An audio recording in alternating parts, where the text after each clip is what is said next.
সংযুক্ত একটা বড় খাল। একসময় এই খালটার নাম ছিল দেবীনগর রাজাপুর খাল। কি দেবীনগর রাজাপুর নাকি? এবং এই খালটা যদিও আমাদের পাঁচপাড়া এলাকা থেকে শুরু, হাজিরপাড়া যা শেষ রমতখালীর সঙ্গে মিলিত হয়েছে, মাঝখান দিয়ে হলো উত্তর জয়পুর ইউনিয়ন।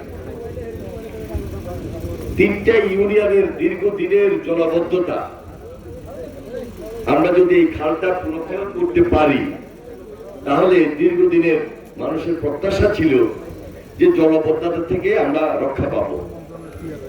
আজকে সেই গুরুত্বপূর্ণ দিন, দীর্ঘদিনের দাবি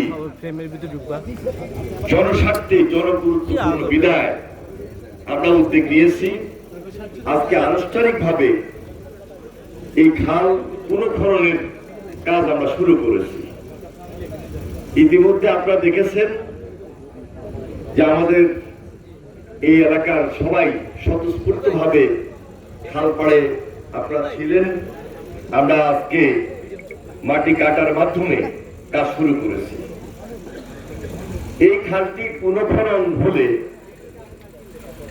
এই এলাকার 600 হেক্টর জমি, খালের দুই পাড়ে জমির মধ্যে যারা চাষাবাদ করেন তারা সবচেয়ে বেশি উপকার পাবেন। এক কথা বলা যায়, উৎপাদন দ্বিগুণ হবে। আমাদের এলাকায় প্রচুর ধান উৎপাদন হয়, যেহেতু এখানে ইরিগেশনের অনেকগুলো প্রজেক্ট আছে। ইরিগেশনের প্রজেক্ট আমরা যদি খাল থেকে শুষ্ক মৌসুমে সেচের মাধ্যমে জমিতে পানিটা দিই, নিশ্চয়ই উৎপাদন দ্বিগুণ হবে। এটা হলো সবচেয়ে বড় উপকার। আরেকদিকে জলাবদ্ধতা এই অঞ্চলে থাকবে না, অন্তত এই কথাটা বলতে পারি। তাহলে এই জলাবদ্ধতা দূর করার জন্য, সেচ প্রক্রিয়ার মাধ্যমে উৎপাদন দ্বিগুণ করার জন্য,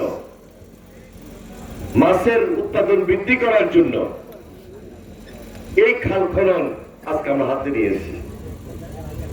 এর বাহিরে যারা সরে জমিনে ম্যানুয়ালি খালটা খনন করবেন, তারা অর্থের বিনিময়ে কাজ করবেন। এখানে একটা কর্মসংস্থানের বিশেষ ব্যবস্থা রয়েছে। তাহলে এই খাল খনন প্রক্রিয়ার মাধ্যমে আমরা বিশাল একটা বেনিফিট, উপকার, সুবিধা আমরা নিতে পারি, দিতে পারি। আমাদের মাননীয় প্রধানমন্ত্রী নির্বাচনের এটা প্রতিশ্রুতি ছিল, সেই প্রতিশ্রুতি অনুযায়ী আমরা সর্বপ্রথম দিনাজপুরের কাহারোল উপজেলায় খাল খনন উদ্বোধনের মধ্য দিয়ে সারা বাংলাদেশে আমরা এই কর্মসূচি হাতে নিয়েছি।